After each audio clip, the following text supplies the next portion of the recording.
Welcome to the ZimmCast, a program dedicated to bringing you what's new in agricultural marketing. The ZimmCast is the official podcast of AgWired and hosted by Chuck and Cindy Zimmerman. Hello and welcome to the ZimmCast. I'm Chuck Zimmerman.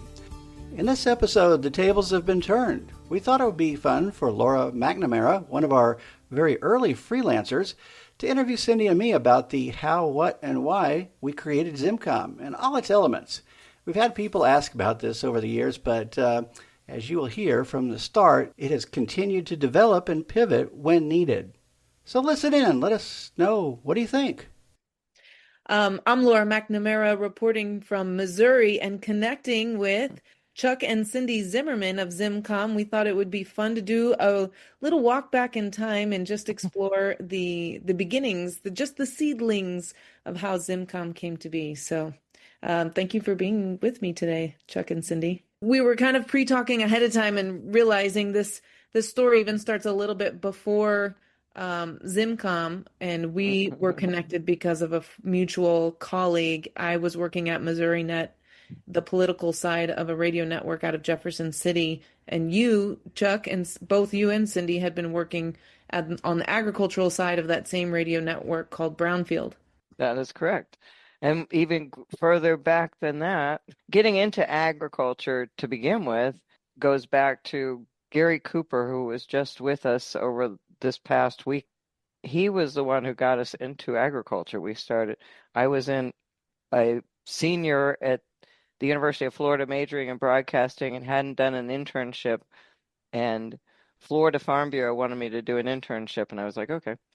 And we did broadcast radio news about agriculture that we sent out to radio stations all over Florida. And that was how we got into the business of agricultural news. And then we ended up moving up to Brownfield. And we'll just jump from Florida to Brownfield. Yeah. We ended up actually both getting hired at Brownfield in 1990. 90 because I came out first, then had to go back and bring the family and everybody, because it was right at the December end of the year. Yeah. Yeah, I came there. I drove there, and came in to Missouri from the boot heel, and it was an ice storm, and I had a little flannel jacket, and that was all I had.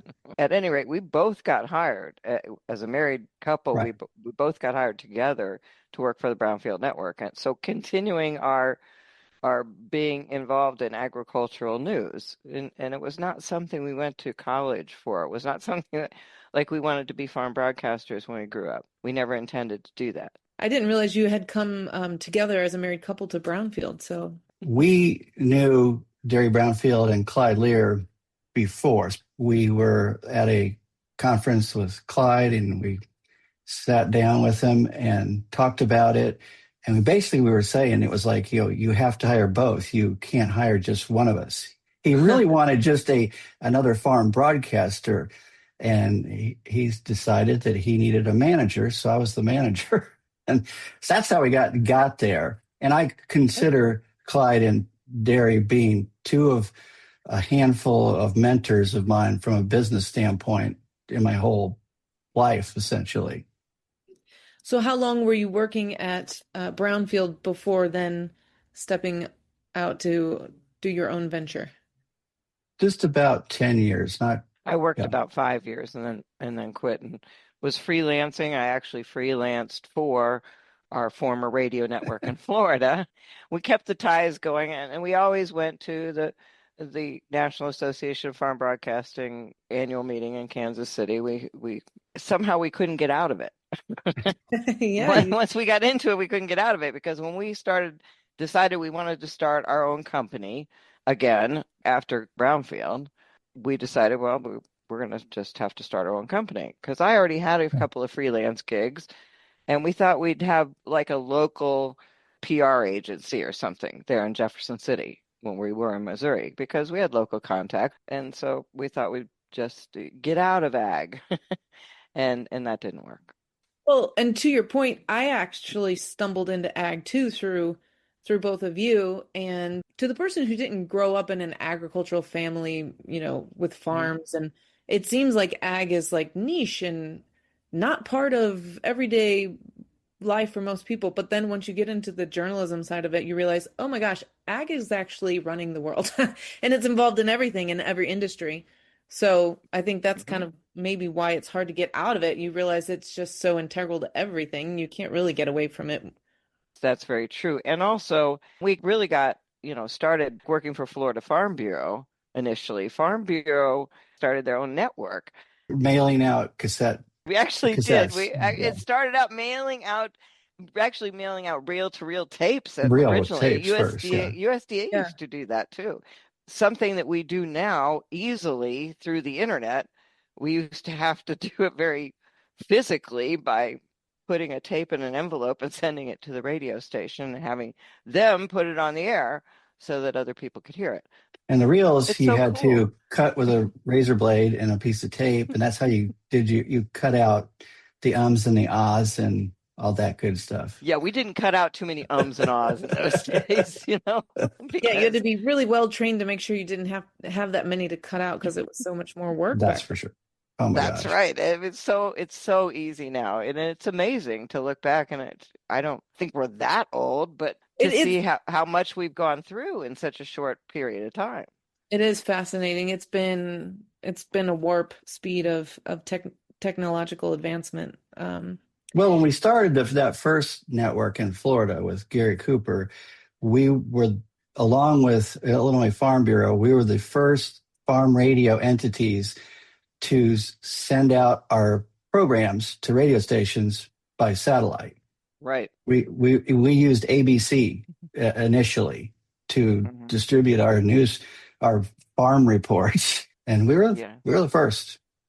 Yeah, we used to have a satellite uplink right there In Ocala, Florida. Yeah. in our studios in Ocala, Florida, when we started our radio network in Florida. So we had background of having our own company with Gary before we started our company together. When we started ZimmComm, that was in 2004. I was doing programming for Southeast AgNet. I had work, so I had freelance work. And then we started seeing this new thing that literally the internet was still very new. And 2004, though, was when Facebook started. So this was a brand new thing. And we looked at it, and one of the things that we didn't understand was how to use the software that made websites. Well, let's at the backtrack time. real quick. Okay. Real quick. What even gave you guys this idea to venture into this brand new digital ag industry? What gap did you see in agricultural media that led you down to thinking that this could be a great new avenue? What we really thought we would do, like Cindy said, maybe we would be like a small PR firm, and our clients would be in Jefferson City, Columbia, maybe as far as St. Louis. We found out pretty soon that it's really hard to break into those things back in that time. I think with Ag Wired, for example, I was just going to create a blog because one of the Learfield people suggested, why don't you just try to do that? It's simple. It was brand new. It's easy. And so we started it, and I was just going to write on it as I was learning. I went to a couple of blog conferences to understand what this was. And I was just going to write about agricultural marketing. Like, it'll be my blog and see how that happens. Well, that very quickly changed into what we know today as Ag Wired.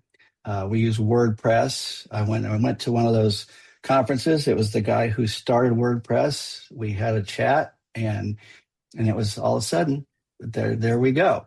You got to meet the person who started WordPress back then? That's incredible in and of itself. Because they were brand new. What it amounted to was we found that we had more contacts. This is where our contacts have been.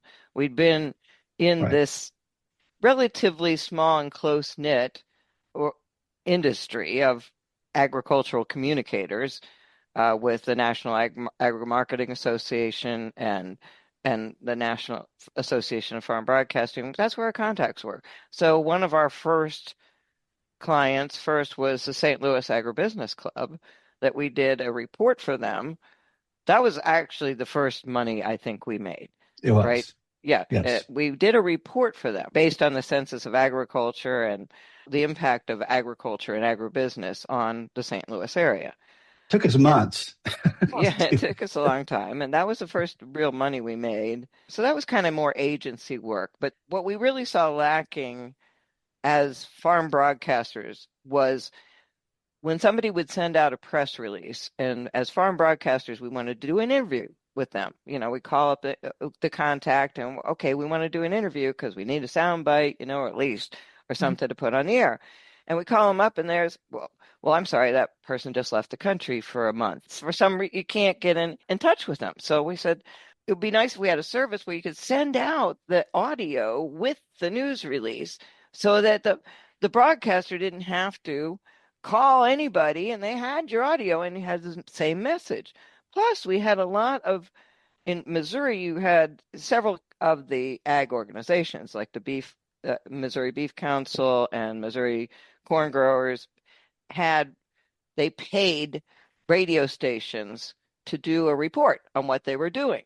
So they had to call each one of them every time. So they had, say they were having 5 radio stations, KMZU and KMMO and, these local, radio stations. They'd call up, talk to each one of these persons all the time. So I'm like, hey, why don't we just do one interview and send it out to all those radio stations? So we do the interview and then you send it out and you don't have to do all those interviews. It's time saving for everybody. And you get the same message out. So we had the Missouri Beef Council we did that for, and we had the Missouri Corn Growers we did for a little while. And that was really our first thing. And it did become a very good way for them to distribute their messages. It sounds like common sense now because that's become, par for the course. It's the norm, but it's interesting to realize and have you walk us through that wasn't the norm. And it speaks volumes of both of you about how you were quickly adapting to the new technology that was coming about and applying your ideas to it. You started getting to the turning point, but I did want to go over real quick, like in the early days, especially back, you said it took you months for that first report. Right. Your first decent pay. What was the biggest risk you took? And did that risk pay off? Well, we had to borrow some money, for one thing. It was all a risk. It was all a risk. We risked everything. We had 3 kids that were in school still. We had to buy our own health insurance. What motivated you guys to do this at that point in your lives? Like having 3 children, raising 3 children isn't easy at all. And birthing your own business. Well, I was doing something different and decided not to do that anymore. So we're like, oh, what the heck are we going to do? He had just left this organization and it's like, what are we going to do? And I said, well, you don't want to have people work for you. Because that was part of the problem with working at this organization was the staff and, dealing with personnel problems. Even when we had our own company with Gary, that was the biggest problem is people. Yeah. And you don't want to work for somebody else. So therefore, you need to work for yourself. Mm-hmm. And we really, when we started the company, we did not want to have employees. And we we essentially have not had employees. We've had freelancers. But we focused on farm broadcasters because, that was really our background, if you will. And I think we really also parallel a lot of our development with the ethanol industry. That is where things really took off with us because we got involved with them right at the ground level when things were taking off. So I was at one of these conferences. So here's Tom Slenica, good friend of mine, and he was in a media room handing out little cards. Do you want to go to Washington, D.C.? And as far as I know, I was the only person of all the media that were there. I went to D.C., took some pictures. I'm talking like a little camera you could put in your pocket kind of thing. Then I knew that I could put a picture on my blog and I could put an audio file on there. From there, on this travel thing, its roots are really in this ethanol sector of it, if you will. And then it just kept growing and growing and growing and grow. It was pretty big.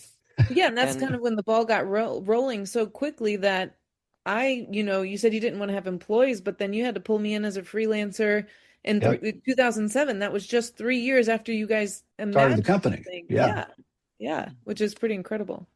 And I have And, to say too, I was excited. You're like, you want to go cover some so indie events? I'm like, absolutely. yeah. So, like, one of the first things that Laura and I did together was to go to Indianapolis 500. I mean, I remember learning things. So, I'm trying to take a picture of a car going 220 miles an hour with this little camera, and here's the guy, his head of Indy, the camera people that he deals with, and it's like, son, what in the world are you doing? And I said, I am trying to get a picture of this car.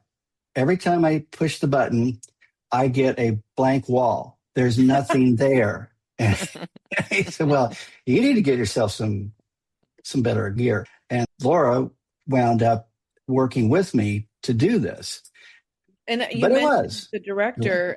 It was Ron McQueenie, and I remember too, for someone Yes, having such a, he had a very important role. He, had a lot of experience behind him, and I remember him also being very gracious. it was. He did not have any of that pomp and sometimes, certain attitude you get when people hold these positions. I remember him just being extremely friendly, extremely gracious, and he would help them grow in the position. Appreciated that.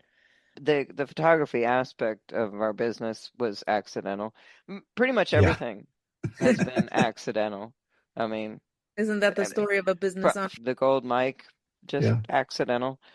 And that's fun. That's kind of what makes the journey so fun, is all of these unplanned things that grow Hmm. into being your identity.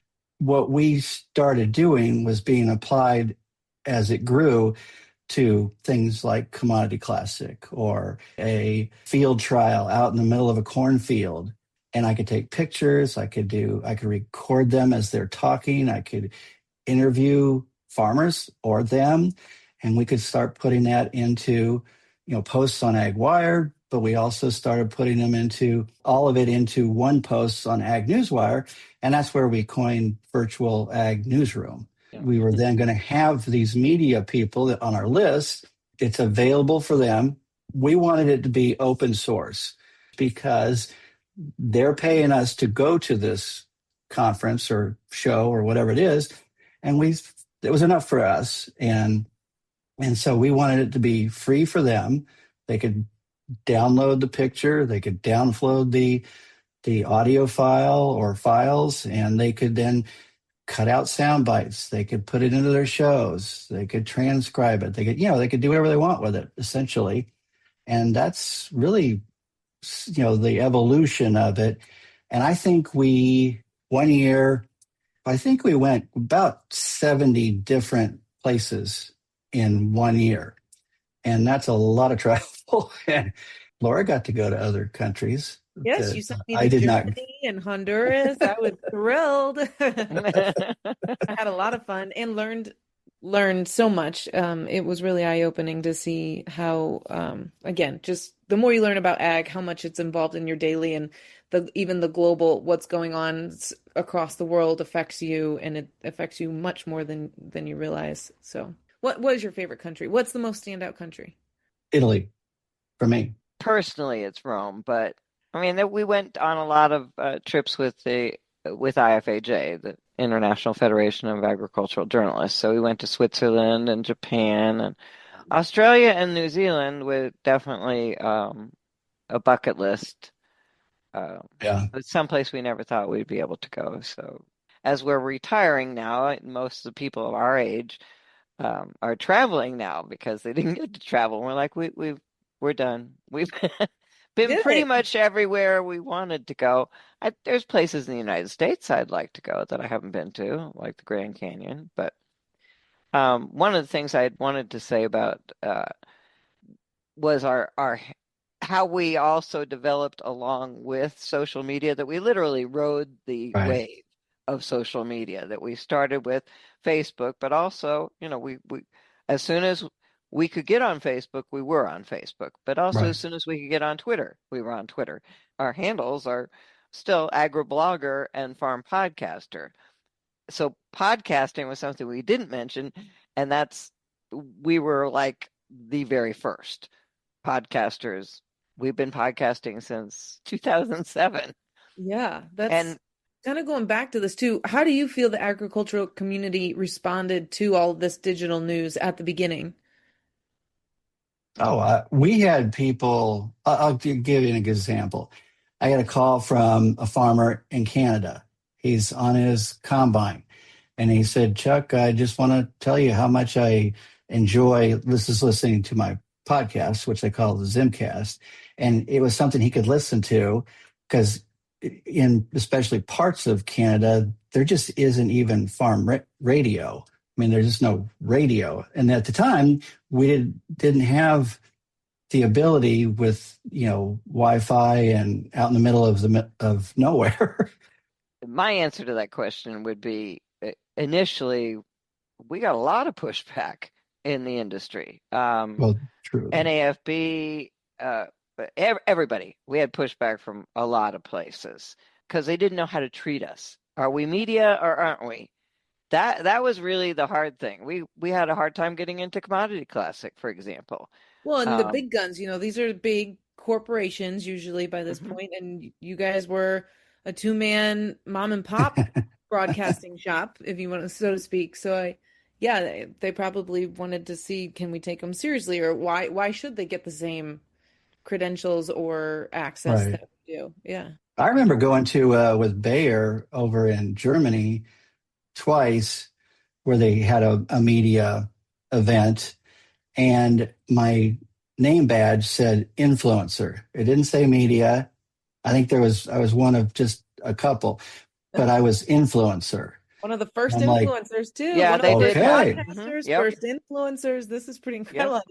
Yep. Going back though to ZimmComm and everything. So you kind of already kind of delved into it. The turning point was when you got in with the ethanol industry. Mhm. Is that what you would say? As far as our growth is concerned, because it is tracked with the ethanol industry, and we've stuck with them. We'll have to credit the ethanol industry in getting us into more of the on-site event stuff, because getting us into the photography thing and New Holland. Gene Hemphill, we didn't mention Gene. Gene was really the one who believed in us, because when you talk about what was the industry reception, you look at somebody like Gene Hemphill or Barry Nelson. Those are two guys who had been, they're old school PR people that had been in the industry for a long time, and Gene especially was able to see the potential of what we could do, because Gene was famous, New Holland was famous for not buying advertising. They didn't buy Right. advertising. They paid for media rooms. Gene would pay for the media room at Farm Progress Show. He didn't buy advertising on any of these radio stations or networks. That was how he was friends with them, and then they would do stories for New Holland just because Gene was a nice guy. So he saw the potential of us being able to do these interviews, putting them out there, and letting other media pick them up. He saw the value in investing in us.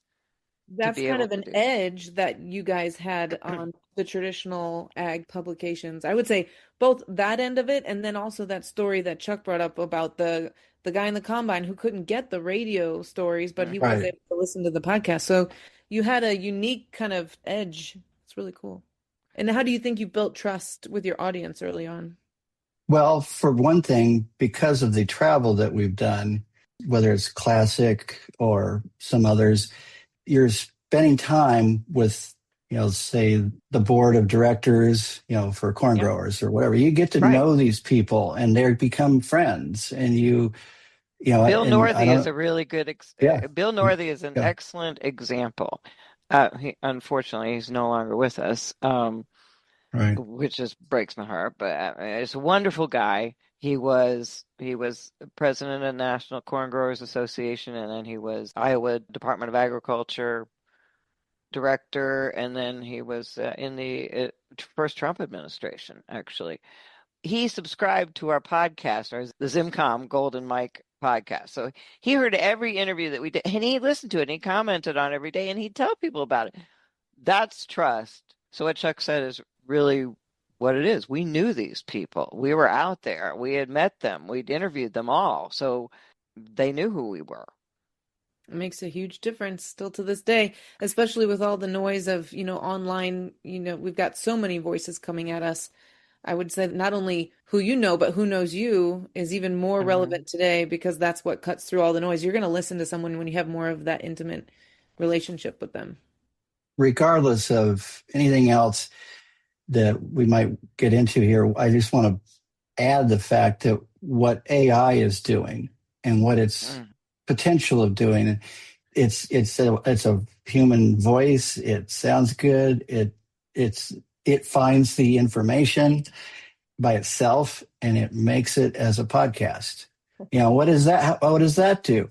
And what does it do if you've done an interview for somebody? It's going to take you an hour, 2 hours to pull the quotes out you want to write into your story on the magazine or whatever it might be. And then you find out that you could just have it transcribed with AI and have it tell it how many words you want. And it's done in like 10 seconds. So that is the next question is, how do you see everything you've grown, everything you've walked through, all the changes you've already grown through and experienced? Where do you think that this industry is going now with AI and all the new technology? We're in the process of learning. But again, think of how long it took for social media from start to finish to go from, hey, I'm the only one that essentially that I know of that has a Twitter account.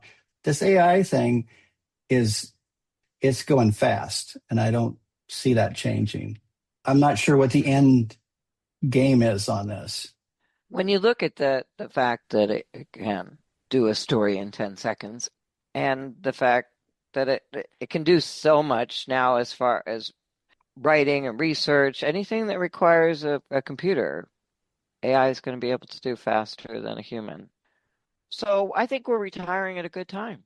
We didn't mention that yet. Well, I mean, we're retired from travel, and that's Right. significant and it really is. We just don't want to, as you know, Laura. Why? Half of the 4 trips that you went on had significant Delays. air travel problems. And What- when so much of our business depended on that, and what doesn't depend on it can be replaced by AI, Event photography still can't be replaced by AI at this Not yet. point. And then even to like on hand, off the cusp interviews, like right in the moment, I still don't think you can get replicated with AI, or you're still gonna get, I feel like, different responses if someone's talking to what they know is an AI bot versus to an actual person, where there's mutual feelings and you read people through their gestures and things that AI still doesn't do. Not yet. Not saying it won't be able to soon, but so there's still some nuances there that I think a real person can bring to the table that AI cannot. But So we've been blessed to have one of our first freelancer to help us is helping us again. yeah, it's been fun jumping back in the saddle, seeing how much has changed, how much is similar. I like to say life doesn't go full circle, but it can certainly go full spiral. You're not the same person when you come back to the starting point, but it's been serendipitous and also just very thought-provoking to see that I've come back to working with you guys, and I always had such great fun, and you guys have always been wonderful people to work with. So it was an easy yes. And I was very honored too that way back then when you didn't really want to have employees, I was a person you liked to work with, and also honored that you would come back and ask me to do it again. So thank you both for that. You're definitely the best photographer we ever had working for us, without question. Oh, well, thank you. And so just so you know, for this podcast, this ZimmCast, this will be episode 758.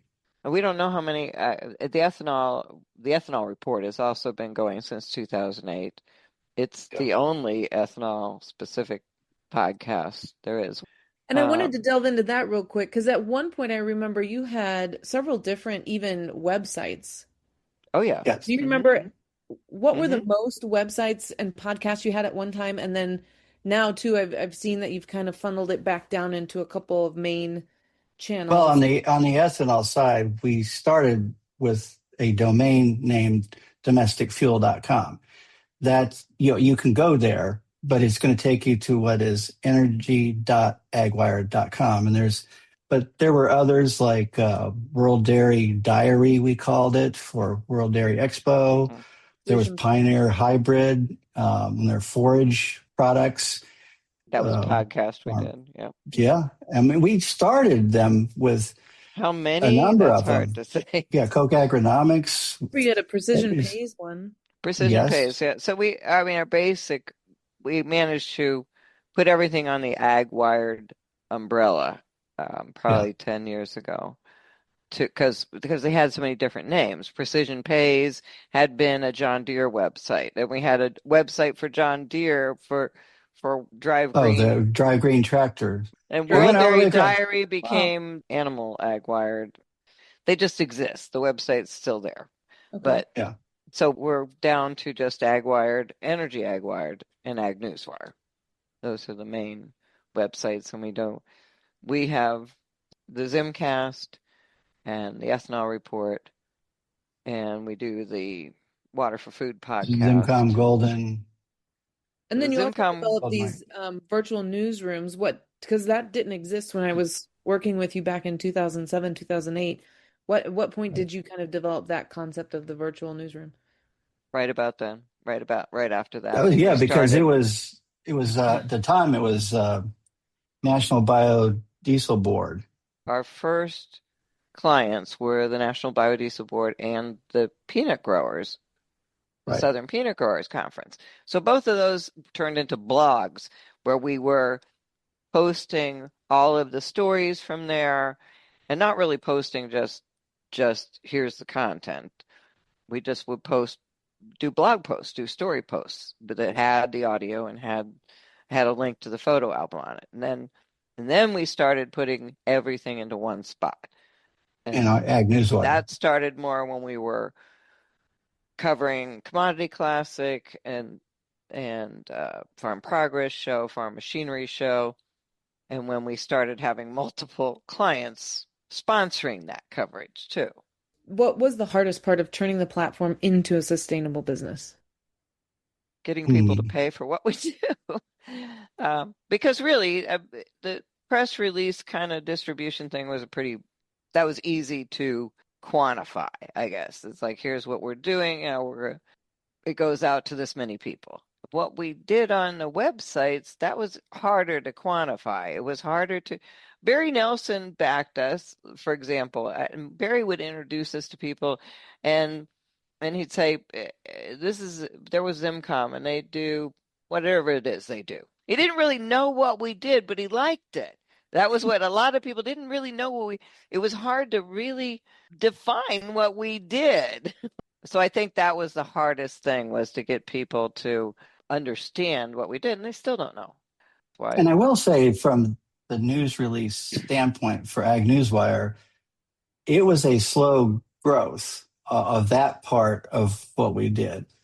I mean, last year, the year before, for example, probably two of the biggest years of like the most releases that we've had to do is just in these last couple of years. We intend to keep doing that because we can do that in our offices. But I think we have some issues in ag as a whole industry, and it's not just communications. Farmers are having some seriously tough times right now. You That's know, really, more than anything, what's going to affect the future, really, of this industry, is what yeah, happens with farmers, because it is very desperate out there, for sure. I've We've been in this business for a long time. Probably the 80s was the last time it seemed this desperate. Yeah, yeah. attending these events for ZimComm is the struggle that they're going through, but also I feel like the point that's being missed is people who are so used to living life not connected to the ag world. I don't think they understand, like, if we don't get the ag world back into a sustainable situation, we're all going to be hurting here really fast and Yeah. not in fun ways. So hopefully we can come up with some solutions. Looking back, what decision do you think had the biggest impact on your success for ZimmComm? I don't know. For one thing, we really enjoyed what we do, There were so you many know, that were good and decisions. Like I said, they were accidents mostly, but just the ZimmComm Golden Mic. I think that was a really good decision that we made, and it became a symbol. It became something that we were known for. I think the commitment to innovation, and And once adaptability, 2020 not hit, being yeah, stuck in an idea and thinking it can't morph or that idea can't morph. So maybe deciding that while you have this seed and you have this idea, you're going to let it grow to become what it is versus being stuck within a framework that well, I'll say that you think one. it had to be. It's like a plug for the National Agri Marketing Association. That for me, and I've said it many times, if I could only belong to one organization, it was going to be NAMA, and that's because these were our clients, and I could go there. And when we started this company in 2004, we didn't have a booth until '05, but 2004 we were handing out little boxes of soy crayons oh yeah, that had our logo and whatever on it. Really? Yeah, and I've got a box of stuff that we handouts gave and away. We have some great stuff, but that was when we that was before we changed our name too, when we almost got sued. Our first name was Agri Marketing Pros. pros We almost got sued over ZimmCon that. has a better ring to it. So I way like it. better, way Yeah. better. I was Way actually better. glad. I was And not Ag Wired, no, it upset. was Ag Wired really that I think Yeah, Ag Wired. That's So when we great. started Ag Wired, if you look at the masthead of Ag Wired, it says News for Agribusiness Pros. Mhm. That's never changed, and that was the goal of it. The idea was that this was going to be a place for not just farm broadcasters, but people that we knew mainly from NAMA, people that were involved in agribusiness, in agri marketing. and it's next week, and I'm not going to be there. Oh no. For the first time in, It was a rough decision, but not. I mean, it is what it is. But because the first time that I ever went was with Gary Cooper. This was before we started our very first company with him, or just did. That was 1984. We went there. It was in the NAMA. The conference was in Orlando. Just put it down since 1984 to today. How many years is that? Going to NAMA every year. So this is kind of. I always like to say these are my peeps. So it's kind of tough embracing this new non-travel. And then for on sure. that note, just to kind of wrap it up, what's next for you? What's the next step? Can you define the next step? Well, that's a very good question that we're actually trying to figure out ourselves. Well, it's just not easy is the problem. I mean, for most people, retirement is just as easy as walking away from whatever job it was that you had and going fishing. But when you built a business for over 20 plus years, it's a little more difficult. And travel was such a big part of our business that retiring from that has meant a big drop in our income and really this business is not easy to just walk away from or sell it to someone else. Yes. And we do have things that we want to be preserved in some way. All of the historical photos and interviews that we've done are on these platforms, and we don't think those should be lost. We have 250,000 photos in our Flickr albums. We want to make sure this kinds of things are preserved, but in order to do that, you have to keep paying for them. And so I'd say it's a perfect website name, AgWired. What's the value in that? Are there entities that might want to turn it into something else? I don't know. Well, and the ag industry is so reliant upon research as Yeah. far, research is a huge part of progress. So mhm, just the archive of information, of boots on the ground, bringing the field to, the internet to make it accessible and so many places. I think it's a huge database that definitely does need to be preserved so it can be accessed. And what would your final message be from where you are today, looking back over 20 years and growing and changing your experience? It's been a fun ride. Yeah, We've absolutely. seen That's the some only thing I can say. great places, and we met a lot of great people. Chuck had said about missing going to NAMA next week, that he really liked being able. We did go to one event. He went to one event this year, and that was the National Ethanol Conference, and how he liked seeing all these people and everything. And I do too. I love it. I love seeing all those people. If I didn't have to travel to do it, it'd be great. I've, we've met some wonderful people and made some great friends. And if I didn't have to travel to see them again, I would. You've logged plenty of miles, but those miles have given you many memories and many friendships. Yep, that's exactly right. Well, thank you guys so much for chatting with me about the experience and the growth of ZimmComm from birth to where we are now. And I look forward to continuing to work with you as you continue to carry the brand. So, All righty. We'll be doing that. Yes, we will. And as many know, Cindy and I took a step to stop traveling this year. We're really happy to be working with Laura, as some of the events we've worked on for years still want to use good photography and interviews to make content with a target audience of ag journalists. So this step toward retirement, for most people, it's an easy thing. They can just walk away and go fishing. But when you built a business over 20 plus years, it's just a little bit more difficult. We're still working at the ZimmComm World Headquarters, so stay tuned. And that's the ZimmCast for now. We hope you enjoy it, and thank you for listening. You've been listening to the ZimmCast, the official podcast of AgWired. Check us out at www.agwired.com to find out what's new in agricultural marketing.